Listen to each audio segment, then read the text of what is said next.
It's the Locked On Flyers podcast for Monday, September 8th, your daily dose of Flyers news, analysis, and high quality content that's talking the dreaded power play. No.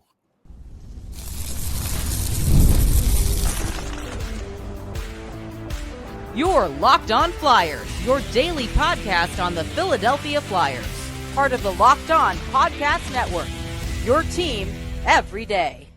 Hey there, and thanks for making Locked On Flyers your first listen every day. I am Rachel Donner. I've been podcasting about the Flyers, the NHL, and hockey for a decade, and I'm here with prospect expert and Flyers credentialed reporter for 20 years, Russ Cohen. To keep up with our latest episodes and Flyers news, you can find us at Locked On Flyers on Instagram, Threads, Blue Sky, and Twitter, and of course here on the Locked On Podcast Network, your team every day.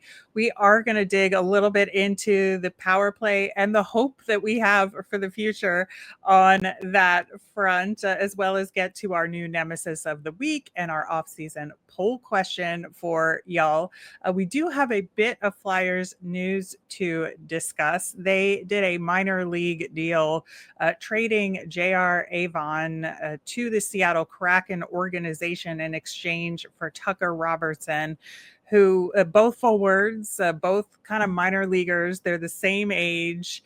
It's a really interesting player one-for-one deal. Like, I know it's on the minor league level, but there's a little bit of like backstory on this one, right? Yeah, well, they played on the same team, Peterborough, same line. They went to the Mem Cup. So, I mean, successful. I think what they're doing here is, again, recognizing that there is a lack of center depth through the whole organization. So based on that, they took a center, and he's more of a defensive center. Like, he's 54% on faceoff. So that's good. So why did they do that? I think because of that, and I think they probably think Carson DeWart has a better than average chance of making the regular team. So then their center depth in Lehigh would be bad. So I think this is to help that, and that's why I think it was made. Yeah, and I think it does make sense. And, looking at JR Avon, it's such a great story. First off, Yes. Undrafted, came to Flyers camp, earned a contract, really loved like the little nuggets of creativity that he had. And, it just had some really great moments. I would say more so not this past season, but the season before was probably his better season with the organization. And I think there was a lot of hope and promise for him that maybe he could pop. And this past season was a little bit more uneven, I would say. Some really great moments again, but not as consistent as we would have liked to have seen him. And I think a change of scenery will help. I think there's a lot of opportunity, and Coachella Valley is a great place to play. So I think he'll find some success there. Yeah, I mean, no offense, he'll get better coaching there than he got last season. Last season, he only averaged 14 minutes. And that was part of a jammed roster, and a part that, he didn't have his best year, but he still was double-digit goals. So there's still some talent there. And at 22 that you still want to nurture. So if I'm Seattle, I like this deal because there is potential offensive upside here. So why not? Yeah, and I do think Robertson is, to your point about him being a defensive center and being good on the faceoffs. I think that is something that the Phantoms really could use. Yep. And I do think that John Snowden, based on the systems conversation we had last week, I think Robertson will be a really good fit. He'll be a good fit. He plays that way, like that part of the game. Yeah. So I'm sure that Snowden had a hand in that conversation, for sure. But the whole Peterborough thing is absolutely wild. Like sometimes that happens. That's sports, I guess, right? Yep, that's sports.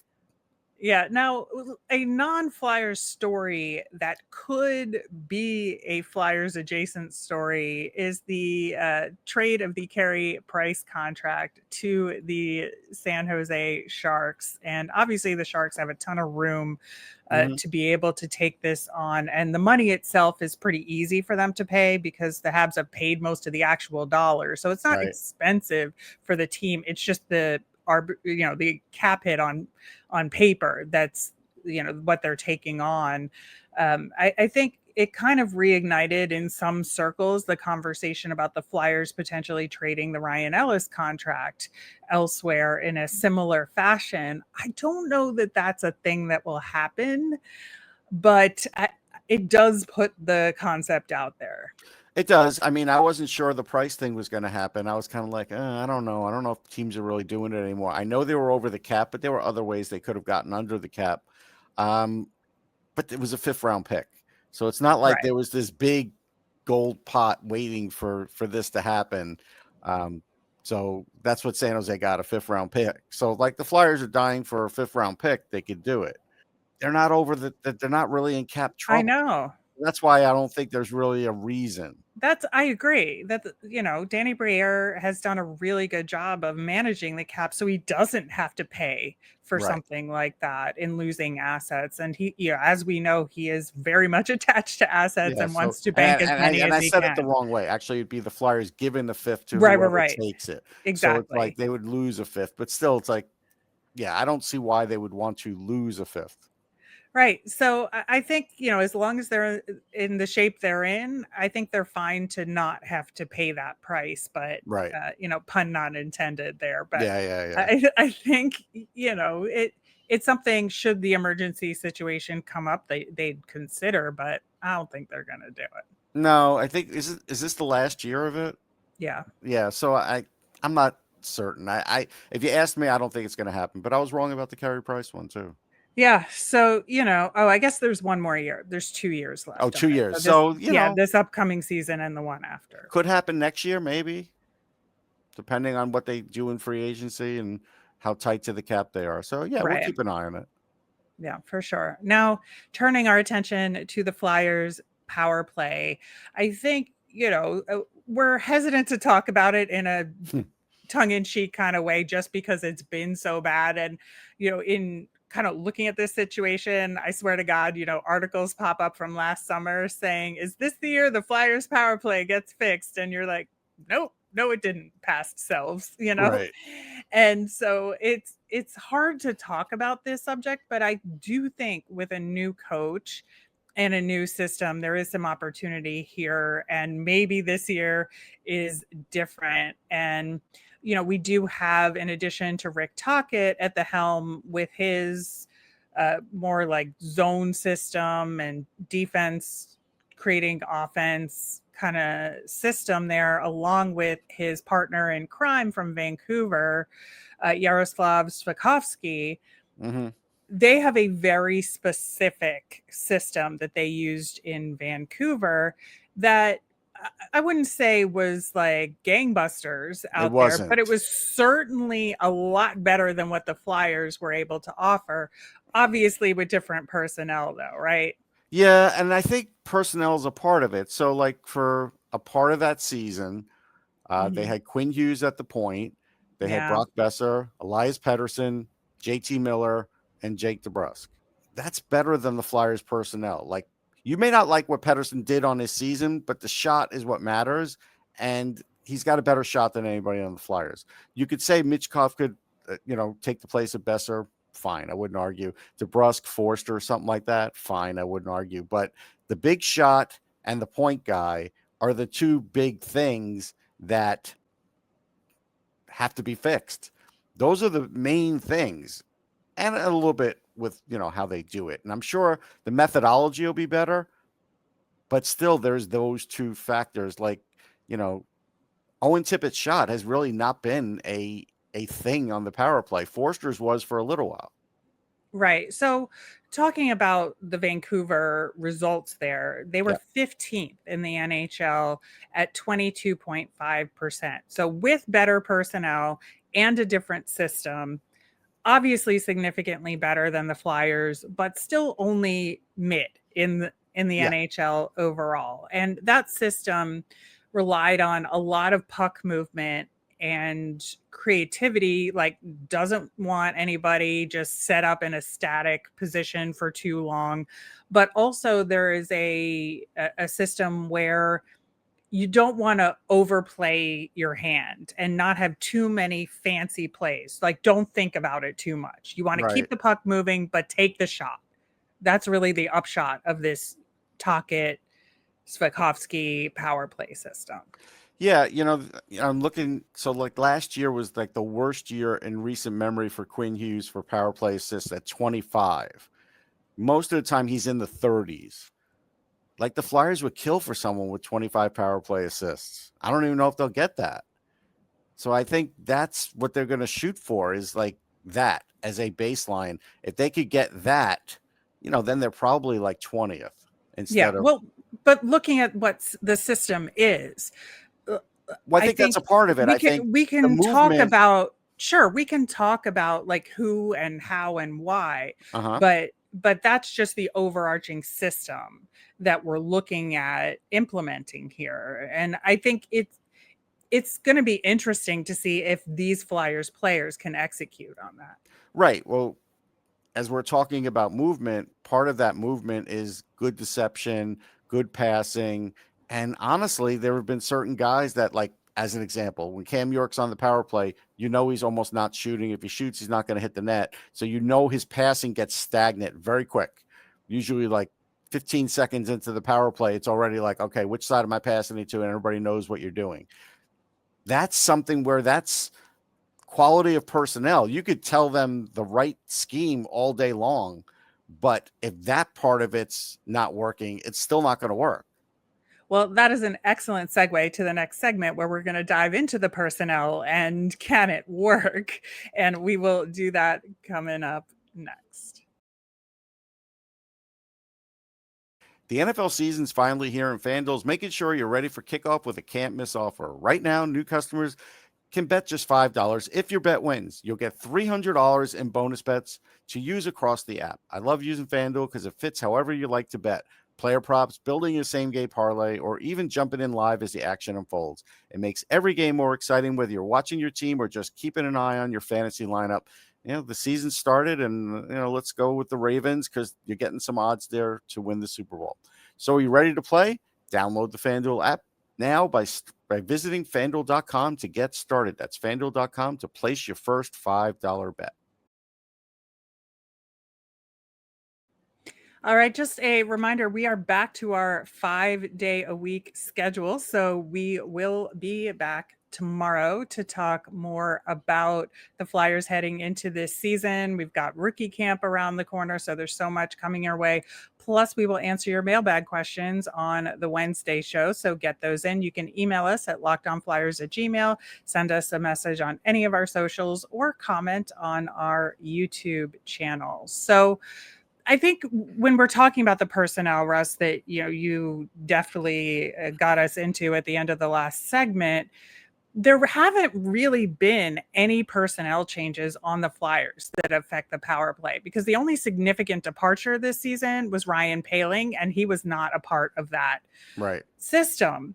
And so, you're trying to run it back with the same guys as you did before, and that's where the challenge is. And so if you're trying to set an overarching goal for the team in terms of improvement, I find that to be a very difficult thing to do, given the fact that it's the same personnel, even though there's the new system here, right?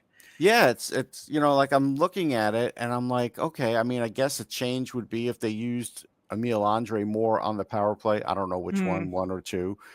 We know that he is a gifted power play guy and didn't get any chance on that. So that would be something, but they're going to go through all the other steps first, probably before he even gets a chance. So then it's like, basically they have to figure out. And again, at this point, like, no offense to Sean Couturier, he had 5 points on the power play. He should not be on the power play. If Sean Couturier is on your power play is in trouble. Like, that's basically the way I look at it now. Yeah, I think it's interesting. I think there's a place for him on power play too, if given the right circumstances. But I do think it's a fair point. Again, same personnel. So how do we mix and match this to make it work better? And I do think that we're going to end up starting the season with Cam York as your quarterback for power play 1 and Jamie Drysdale as your quarterback for power play 2. And we've seen both of them have challenges. Now, I do see both of them kind of having a fresh start this season in a lot of Mhm. ways. York getting the new contract, especially, and talking about kind of the freedom in a lot of ways after John Tortorella left. I do think there is a good opportunity for him to make some improvements, but I also think like that's going to be really difficult given that these guys have struggled a little bit. Yeah. Now, another guy who should not be on the power play at all is Bobby Brink. He literally has 10 power play points in his entire career. I like Brink, but he seems to get most of his points on even strength. Having him on the power play just is a waste of time. I understand he's an offensive player and he could be creative. He has not proven it at the NHL level on the power play in 2 seasons. So, again, he would be at the back of the line for me. And hopefully a new scouting staff kind of looks at that and says, okay, yeah, we've looked at what we have here, and we're going to go with some, at least a little bit of a different batch of guys, different positions. Yeah, again, I can see them putting Brink on power play 2 in limited minutes, but I agree he should be nowhere near power play 1. No. That is for sure. But I think that's where Trevor Zegras comes in, right? Yeah. And so I think that's the big question because on the, adding side personnel, we talked about Ryan Poehling being the Right. only departure, but adding Trevor Zegras is the big change with the Yes. potential for this power play unit. And I'm just wondering like where he fits in here, especially related to Michkov, because obviously Michkov is going to be, the key player on power play 1, taking most of the chances here. But I think with a kind of Zegras, Forster, Michkov triumvirate, there is some potential there for that unit. Yeah, no question. I think Zegras takes Owen Tippett's spot on the power play. Like, Mm-hmm. again, Tippett went from Absolutely. 8 power play goals to 5 power play goals to actually 0, which is almost impossible to think he can go through a whole season with no power play goals. That Right. guy. Put him on power play 2. Tippett deserves to be on power play 2, but not on 1. Yep. And I think Zegras is a big change there because Zegras isn't necessarily looking to take that big shot. He's looking to put somebody else in position to score. So, Michkov is a big trigger on that. Konechny's a big trigger on that. Yep. If they have a better point shot, presumably they'll have better movement. Yeah, I think so. And I do think that it should be York, Forster, Zegras, Michkov, and TK as that first unit. I think that the maturity of Travis Konechny's game and the multiple roles he can play Yeah. in different positions, and especially if they're trying to keep it moving and they have to Yep. settle in different roles, whether it's on the bumper, whether it's net Yep. front, I think what Forster can do and what TK can do in terms of their flexibility will help tremendously. I mean, honestly, if TK is going good on the power play, he could be taken off the penalty kill. He's not necessary on the penalty kill. He's just an offensive threat on the penalty kill. But if his offense is kicking on the power play and it's a minutes thing, then take him off the penalty kill. Yeah, I agree. And I think the other question for me that comes up in terms of the second unit, like I said, I think Drysdale starts out quarterbacking that unit. Yeah. At least. Is this going to be a 2 defenseman unit, or are they going to try and have 2 1 defenseman units out there with the kind of system that they're putting in place? And I would lead toward a second unit that's got 1 defenseman, but with the Flyers, there seems to just always be this resignation and let's just throw another defenseman out there and go more traditional for the second unit. But I just don't think that's the right move. No, I don't think it's the right move, and you have to give Forster his power play time. He did have 6 goals, which on this team was a lot. Right, which he should be on that first unit. Maybe. I mean, it depends. I mean, he may be on power play 2 now. It depends how they kind of look at it. He could be on the first one, but he could be on the second one. I don't know exactly which one he's going to land on. I don't know how he's going to look in camp. I'm not penciling him in for either, but he has to be on one of them. So based on the fact that he has to be on one of them and Tippett will certainly be on one of them means I think they're going to go with 1 defenseman. Yeah, I think so too. I think, that's where we could see Sean Couturier on that second unit. Right. But I think Noah Cates is probably going to start off on the second unit in that role. we could end up seeing Dvorak on the second unit at times. I don't Maybe. know that that's the right move, but I think that could happen. But I I mean, it think, would be Dvorak or Couturier because someone's going to win the right, faceoff, and they're both good on faceoff. right, But it's not, it's exactly. one or the other. Exactly. It's going to be situational Yeah. there. But I think you're right about Owen Tippett in particular, that he's going to be extremely crucial on that second power play. And that's where he's going to have to find some success. And I know we've had, in the past, the second unit sometimes outperform the first unit. And that's why I do think Brink is going to get some power play time on that second unit, because they're going to want to put him out there. I mean, he might not. I'd probably put Cates over Brink just because I think he just gets less in his head, and I think Brink gets in his head sometimes. I think given the system, I just hope that they can execute in a way that bumps them up just even a little bit. Because if we're looking at the end result and the stats that we're looking to see from them, the Flyers were at 15% this past season. That was third worst in the NHL. The worst was the Ducks at 11.8. The top team, which is where Zegras came from. We have to point that out because we do. He was on a bad power play with all the talent he has. Correct. So if you're trying to move up the ladder, the Montreal Canadiens were 21st in the league at 20.1%. Utah was 10th in the league at 24.2%. So there's a 4% jump when you're going from the top of the bottom third to the top of the second third in the league. And so I do think if you're trying to have a goal of between 20 and 24%, that's probably the right target, but I don't know that they can hit it. Yeah, I think that's the right target. I just think about Montreal, who I did pay a lot of attention to last year, and right, they have a lot of budding guys. And so remember I talked about that 25 power play assists. That's what Lane Hudson had as a rookie. Correct. So that's going up. So we know they're not catching them. So I feel like even just move up 5 spots, I would actually be okay with that. Yeah, I think if low they're bar. In the top of the bottom third, right, that's a win. Right? That's a low bar, but that's where I'm at. Right. And that's kind of why I picked the Habs as a number, being 21st, no, it's a good idea. right? Yeah. Right. And so I think that's the bar we're trying to set. It's a low bar, but it's an achievable bar. And so hopefully the Flyers can get there. But it's going to be a real interesting thing. It's always to fun watch talking about season. the power play. It is. It is. We joke, but it is fun, and it's a really interesting thing in hockey, and very bizarre that the Flyers have struggled with it. Listen, a lot of teams suffer with it. They have players, they can't figure it out. It's sometimes it's a thing where it's like an enigma. You just can't figure it out. Yeah. All right. Well, it is Monday, so we will, of course, have our Nemesis of the week. We're going to have an off-season poll question for you as well. I bet you can guess what it is. We'll get to that coming up next.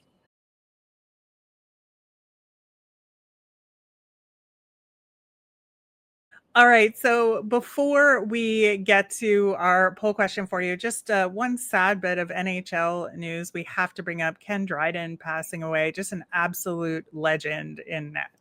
Yeah, one of the greatest goalies I've ever seen play. Watched him in a lot of different situations, Stanley Cup and otherwise. But the interesting thing is, I think it was 1964, is right around there. He could have been on the Canadiens, but chose to go to Cornell because he wanted to get an education, because again, he ended up being a politician over time. He is a very learned guy, a very bright guy. And we learned about all the different things he did for training. Really was a revolutionary kind of guy, but he was also, for me, one of the first big goalies I ever saw at 6'4". And that was the thing. He was 6'4" when, guys like Darren Pang were still able to play in the league at his size. Right. So it was, it was wow, a 6'4" guy, that's massive for a goalie. So yeah, it's a shame. Yeah, it is. All right. So as you might have guessed, our off-season poll question this week is related to the power play. And we're asking you what you think your expectations for the Flyers power play should be. We're giving you 4 options. The first is higher than 20%. So that would be out of the bottom third of the league. be improved to the top third of the league. Your third option is minor improvements, but still the lowest third of the league and no improvement at all. So I will this should say, be a even doozy. this poll, the bar is low, folks. Yes, I know. Listen, I just couldn't. It's a nuanced low bar poll. That's what it is. One of the options is top third of the league. I know. So like I had to say, okay, top third, middle third, lowest third, but it's not like number one or top. No. Five. Like, let's not get crazy, folks. No. So that poll will be on our YouTube channel. There's a link to it in the show notes as well. So let us know what you think and let us know in the comments why you selected what you did. And if you have any thoughts about the power play itself and who should be on each unit and why and roles, we'd love to talk about that. We will do it again on the Friday show when we talk about these poll results. Turning to our nemesis of the week. Last week, I talked a lot about the Mitch Marner situation and just the personal attacks that he was facing in his move from Toronto to Vegas, and in terms of the way his exit from Toronto went and kind of a lot of the vitriol that he received. And it was not great. It was not great at all. And you talked about Chinese takeout, and I laughed at you mightily at this in terms of being able to customize all the individual vegetables. Yes, and I have to say, I thought about you last night when I got Chinese takeout, and I did not customize a single thing because I just ate all those vegetables that were given to me. Well, you eat all of them naturally, so it's not for you. Most of them, yeah. But sometimes it's the flavoring, so it was fine. It was totally fine. Now, looking at our nemesis this week, for me, I think given that rookie camp is upon us, and then it'll be training camp before we know it, I feel like we're in this weird version of the Sunday scaries for the upcoming NHL season that it's like really here now. And we're not going to be talking about it in theory. We're going to be talking about it in practice and actually seeing guys out on the ice. We're going to have the rookie series games coming up real soon.